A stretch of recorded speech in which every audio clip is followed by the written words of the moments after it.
Bonjour, je suis ravie de vous retrouver dans cette nouvelle vidéo sur la perversion narcissique et aujourd'hui nous abordons le thème tout à fait crucial de l'absence d'empathie du ou de la pervers narcissique.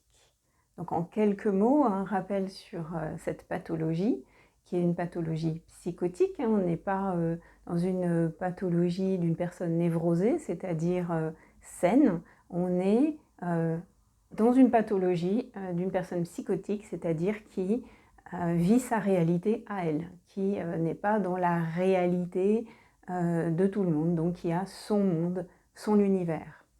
Et dans ce monde, dans cet univers, cette personne est extrêmement narcissique, donc entièrement tournée vers elle-même, ce qui peut ne pas être gravissime, sauf que cette personne peut faire des tas de choses pour vous nuire, du moment que ça va être un avantage pour elle. Cette personne va aussi avoir des comportements de perversion, ce qui va la conduire à faire une chose et son contraire, à utiliser le bien pour faire le mal, vous faire vivre des montagnes russes.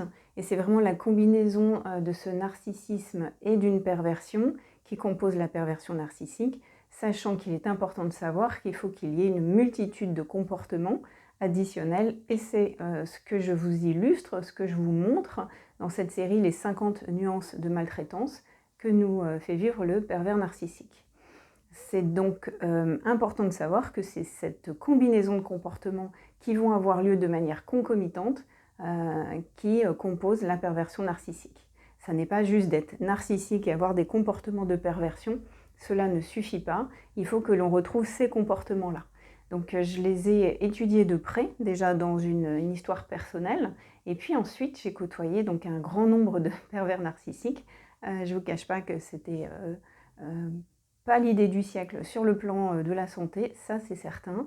Par contre, j'ai vraiment étudié de près ces personnes-là, leurs troubles de la personnalité, les troubles du comportement, pour justement établir toute une liste de comportements. Alors je dis 50, mais il y en a peut-être même un peu plus. Et j'utilise ces 50 nuances de maltraitance qui ressemblent, donc j'ai pris cette dénomination de la célèbre série, mais la personne, en l'occurrence le personnage principal, n'est pas pervers narcissique dans cette série. Ce qui m'intéressait dans ce titre, c'est tout simplement les nuances. Parce qu'effectivement, vous avez 50 comportements de perversion narcissique.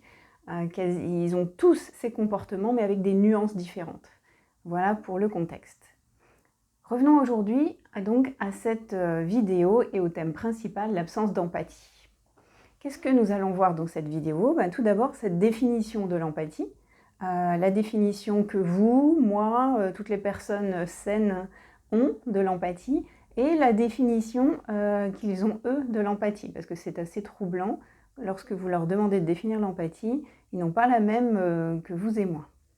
Et ensuite de voir en fait cette absence d'empathie, surtout cette connexion aux émotions, quelle forme différente elle prend chez eux. Nous verrons également le vécu émotionnel que nous avons lorsque nous sommes empathiques et que nous souffrons, et ce que le pervers ou la pervers narcissique, eux, vivent dans le même temps. Et nous verrons également des trucs et astuces, ce qu'il nous faut faire lorsque nous sommes empathiques et que nous sommes en contact d'un pervers narcissique. Donc commençons directement par cette définition de l'empathie. L'empathie, c'est la capacité de s'identifier à autrui dans ce qu'il ressent. C'est-à-dire finalement de converser avec quelqu'un ou d'observer quelqu'un, même dans un film, et de savoir en fait en observant la personne qu'elle est triste, qu'elle souffre ou qu'elle va bien, ou qu'elle dit qu'elle va bien mais en fait non, on voit bien que c'est pas le cas. Et puis aussi d'être un peu triste avec la personne, de souffrir un peu avec la personne. Voilà ce que c'est l'empathie dans notre quotidien. L'empathie pour un pervers narcissique, et là c'est une définition qui émane directement de la bouche d'un pervers narcissique, que j'ai entendue dans le cabinet, ici même. Donc l'empathie pour cette personne, c'est sa capacité à identifier ce dont la personne, son interlocuteur, a besoin pour pouvoir lui donner ce dont il a besoin. Nous faisons tous un petit peu la même chose de manière saine, détecter les besoins des autres pour leur donner ce dont ils ont besoin. Sauf que là, dans la bouche de cette personne et de ces personnes, c'est ce petit côté manipulateur, c'est « je me branche à la personne comme à un prospect, j'identifie tous ses besoins, je construis mon argumentaire pour lui donner ce dont il a besoin, parce que quand il aura ce dont il a besoin, eh ben, ça va être gagnant-gagnant et moi, je vais avoir ce que je veux. Quand j'ai eu la première fois cette définition de l'empathie, j'ai dit à la personne que ce n'était pas la définition exacte de l'empathie. Elle m'a donc demandé ce que c'était, je lui ai donné la définition qu'on a vue ensemble, donc c'est-à-dire voilà, de ressentir les émotions des uns et des autres, et de souffrir un peu, de les ressentir soi-même. Et la personne m'a dit: «Ah, c'est vrai qu'une fois, on m'avait raconté quelque chose et je me suis vraiment trouvée mal». Un empathique et surtout un hyper-empathique, raccourci en hyper-empathe, c'est pas une fois qu'il ressent les émotions, c'est toute la journée et selon les situations, vraiment. Voilà. Je vous parle de quelque chose que vous connaissez parfaitement. Dites-moi dans les commentaires si vous avez entendu, vous aussi, des définitions sur l'empathie ou si vous avez des compagnons ou des collègues qui vous ont partagé des choses autour de l'empathie qui étaient assez stupéfiantes. Alors en fait, il n'y a pas grand-chose à dire finalement sur l'absence d'empathie. C'est que les pervers narcissiques, ils en ont rien à faire de ce que les autres ressentent. Voilà, ça pourrait se résumer quasiment à ça et on pourrait clôturer la vidéo. C'est bien simple, ils n'en ont rien à faire. Maintenant, si, on a quand même besoin d'aller détailler un petit peu. Si vous racontez que quelqu'un est en train de perdre son travail, vous allez le voir jubiler. Si vous lui partagez quelque chose que vous avez vécu dans l'enfance avec la disparition soudaine d'une personne que vous n'avez plus jamais revue de votre vie, sauf plusieurs décennies plus tard, et là, il va réussir à vous dire que finalement, waouh, à quoi vous lui faites penser. C'est-à-dire que vous lui partagez quelque chose et cette personne vous dit « Waouh, je te fais penser à des choses ». Donc là, ça vient traduire le narcissisme. Et vous voyez comment dans ces exemples, à aucun moment, il va ressentir les émotions de la personne qui lui raconte l'histoire, ni même les émotions de la personne dont on parle. Alors, qu'est-ce qu'on ressent quand on est empathique et que l'on souffre? Eh bien, en fait, à chaque moment, vous êtes malheureux. Vous pouvez être angoissé. Vous ruminez des choses pendant des heures. Vous pouvez vous sentir dans le manque, dans le vide, une douleur vraiment au creux de l'estomac ou du plexus de la poitrine. Vous pouvez avoir des tensions musculaires un peu partout. Vous ne cessez finalement de ressentir ce malheur, vous avez beaucoup de difficultés à en sortir et c'est vraiment quelque chose qui fait souffrir au niveau du cœur. Il y a à la fois donc ce chamboulement physique, des douleurs physiques, mentales parce que les pensées tournent en boucle, et dans des pensées de souffrance. Et au niveau du cœur, il y a une véritable souffrance, une émotion de tristesse, de peine, de colère, voilà, de manque, de vide. Toutes ces émotions extrêmement douloureuses et complexes. Et qu'est-ce qui se passe pour lui pendant ce temps-là? Il faut le dire, en fait, c'est qu'il ne ressent pas du tout la souffrance émotionnelle. Il n'a pas accès à ça. Il a accès à une information intellectuelle. Si vous partagez que votre enfant est en souffrance, qu'il est en train de s'entourer de personnes compliquées, qu'il est en train de faire des bêtises, il est peut-être en train de faire des choses graves et que vous êtes dans un état d'anxiété pas possible, le ou la pervers narcissique va recevoir ces informations comme des données, les unes à la suite des autres, une information intellectuelle, quelque chose qui ne va absolument pas générer d'émotion. Il n'y a pas de capacité émotionnelle, c'est en lien avec quelque chose que nous avons déjà vu, cette ouverture du cœur. Il n'y a pas d'ouverture du cœur, c'est-à-dire que le cœur n'est pas à 90 ou à 180 degrés d'ouverture, ce qui fait que vous recevez plein de choses et que du coup vous vivez aussi intensément les choses. Le ou la pervers narcissique a très peu d'ouverture du cœur, ce qui fait qu'il n'est pas très accessible. Et ainsi, il ne ressent pas d'émotion. Donc, toute souffrance que vous pouvez ressentir, lui, il ne la ressent pas. C'est juste une information intellectuelle. Donc, pour les personnes qui se disent « mais pourquoi est-ce qu'il fait ça? Comment ça se fait qu'on peut faire ça ?» C'est parce que là, vous êtes en train d'utiliser le champ lexical d'un empathique qui se met à la place d'eux et qui se dit « jamais de la vie, moi je ferai ça ». Mais le ou la pervers narcissique ne se dit absolument pas ça. Et rappelez-vous en plus que le grand jeu du ou de la pervers narcissique, c'est de faire souffrir les autres, donc bien évidemment que de toute façon ça le réjouit. Ce que connaissent les pervers narcissiques, c'est les états de souffrance anxieuse. les angoisses, cette impression qu'il y a un danger imminent pour l'angoisse avec des ressentis physiques et psychiques, ou une anxiété, l'impression qu'il y a une crainte, voilà, il y a une crainte et un danger, donc d'être anxieux. Ça, ils le ressentent parce qu'effectivement, comme ils sont toujours en train d'avoir des stratégies, ils ont toujours peur que ça ne fonctionne pas, ils ont toujours peur d'être quand même un peu délaissés, de perdre un bien matériel, ils ont peur qu'une de leurs stratégies en cours ne fonctionne pas. Donc ils ont un état anxieux. Ils ont un état anxieux aussi parce que ils ne savent pas en fait qui ils sont et comment ils fonctionnent. Et ils sont angoissés et anxieux un peu en permanence. Et ils vont chercher finalement à dissiper cette angoisse et cette anxiété, comme toute personne saine. Une personne saine qui est angoissée et anxieuse peut se mettre à avoir l'angoisse d'être angoissée. Et peut se retrouver pour tenter de dissoudre et de diluer ces sensations extrêmement désagréables, avoir des obsessions par exemple de ménage, où on range les choses, on nettoie, et en fait c'est quelque chose qui calme, qui apaise ces gestes routiniers, et le rangement, l'organisation, c'est quelque chose qui apaise. Et vous pouvez trouver donc certains pervers narcissiques en train de faire le ménage. C'est une façon pour eux aussi de calmer l'angoisse et l'anxiété et de mettre de l'ordre. Maintenant, ils ne sont pas tous des faits du logis, on le sait très bien, hein, nombreuses sont les personnes parmi vous qui ont des exemples qui vont dans ce sens. J'ai pour ma part côtoyé de près certains pervers narcissiques et je peux vous dire que tout leur environnement était propre et rangé. Avec certains pans qui ne l'étaient pas, c'est vrai. Mais dans l'ensemble, vous pouvez vous dire que tout est propre. Par contre, ce qui peut arriver, c'est que si un des animaux a des puces, etc., il se peut qu'ils ne traitent pas du tout le problème des puces. Et ils vont continuer de faire le ménage toutes les semaines, mais sans traiter le problème des puces, vous voyez. Donc il y a des puces partout, mais on passe l'aspirateur quand même toutes les semaines. Donc ça, c'est aussi quelque chose de pathologique, vous voyez. Donc il y a un côté propre et pas propre, et puis il y en a d'autres chez qui tout est propre, et puis il y en a d'autres chez qui effectivement tout est sale.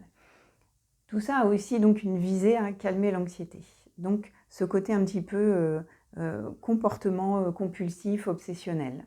Et puis vous pouvez avoir des personnes saines aussi qui vont être dans l'évitement. Pour ne pas avoir d'angoisse, pas avoir de peur, vont éviter de sortir, vont éviter tout un ensemble de choses qui leur font peur pour tenter de ne pas être angoissé et de ne pas être anxieux. Seulement, vous avez beau éviter, le terrain est là et vous risquez de toute façon de le voir se répandre dans d'autres domaines et d'autres secteurs. Il est important d'aller travailler ça avec un thérapeute si jamais vous avez des angoisses et des anxiétés. Pour revenir aux pervers narcissiques, hommes comme femmes, ils ont aussi des angoisses et des anxiétés, donc des états de souffrance liés à ça, et ils vont avoir recours éventuellement du coup à l'évitement, ils vont avoir recours également à l'obsession, mais ils vont avoir recours à quelque chose que ni vous ni moi n'allons faire, c'est donc de prendre quelqu'un et de le faire souffrir. Ça, c'est vraiment le moyen utilisé en majorité et qui est le plus efficace pour eux, d'aller faire souffrir quelqu'un, comme ça, pendant ce temps-là, ça les fait exister. C'est vraiment une des premières choses importantes, c'est il y a quelqu'un à côté de moi, donc premièrement, j'existe. Et bien, si on a un humain à côté de soi et qu'on peut le faire souffrir, ça va lui permettre grandement de calmer son anxiété et son angoisse. C'est un moment pendant lequel il ne pense plus à aucun de ses problèmes et tout ce qu'il fait jubiler, c'est de vous faire du mal. Quand il y a quelqu'un à côté de moi aussi, je montre ce que je sais faire, que je suis douée, que je suis souriante, que je suis agréable, que je fais bien mon jardin, que je fais des choses bien, je réussis bien mon activité professionnelle, je brille. Donc pendant ce temps-là, je suis aussi en train de diluer mon anxiété, mon angoisse. Chose qui va aussi permettre de diluer ces angoisses et ces anxiétés, c'est d'utiliser la personne pour ses capacités. Je ne sais pas si vous êtes doué du coup dans l'écoute, il va vous utiliser pour écouter ses angoisses et venir donc tenter de les diluer. Il va utiliser aussi vos compétences professionnelles pour parvenir peut-être à résoudre un de ses problèmes.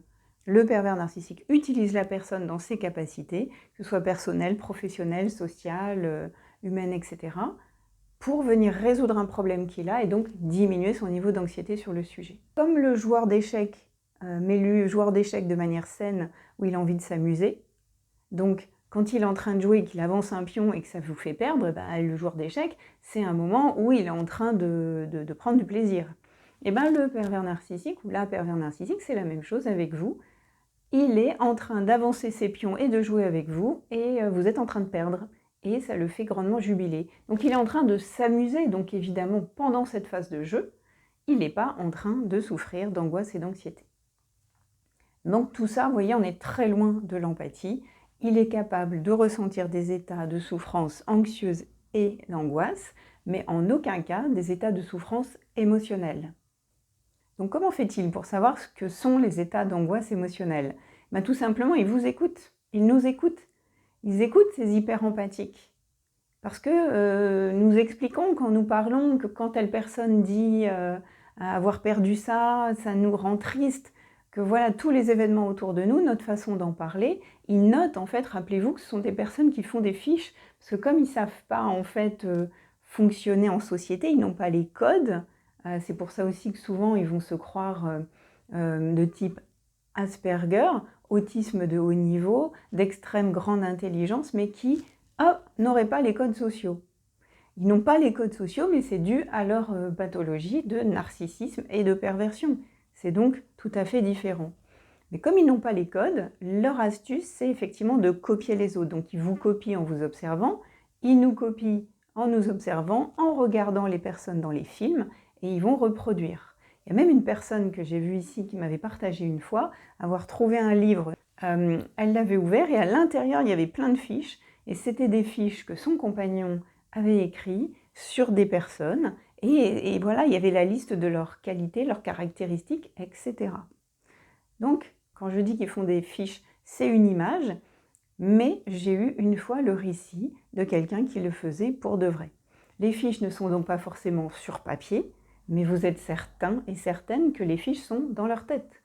Quand vous arrivez chez eux, que vous êtes à leur côté, ils ont réactivé votre dossier. Vos caractéristiques, vos goûts, ce que vous aimez, ce qui vous fait souffrir, ils connaissent tout de vous et il y a votre fiche qui est réactivée. Et chaque humain, quand il le croise, il réactive ses fiches. Voilà, c'est aussi, on va dire, technique que ça.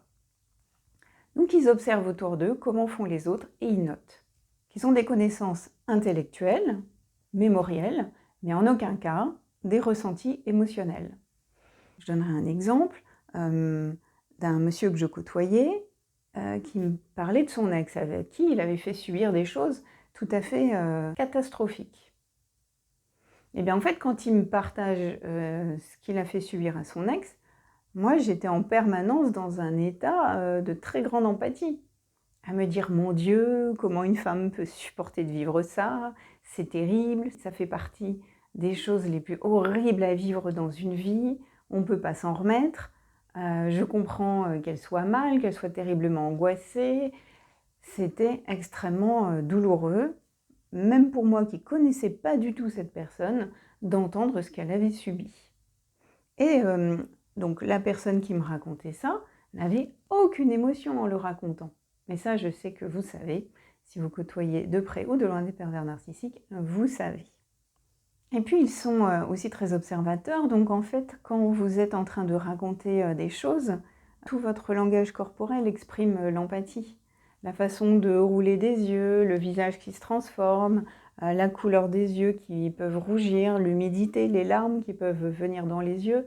Donc, ils notent dans tous ces moments-là, et cela depuis des décennies. Si vous avez quelqu'un de 45 ou 50 ans devant vous, ça fait autant de temps qu'il vit dans sa personnalité et que donc ça fait au moins 40 ans ou 45 ans qu'il fait des fiches et qu'il est habitué à noter comment les gens se comportent autour, tout en étant toujours aussi surpris de la réaction des gens qui sont empathiques, parce que lui, c'est pas du tout comme ça qu'il voit les choses.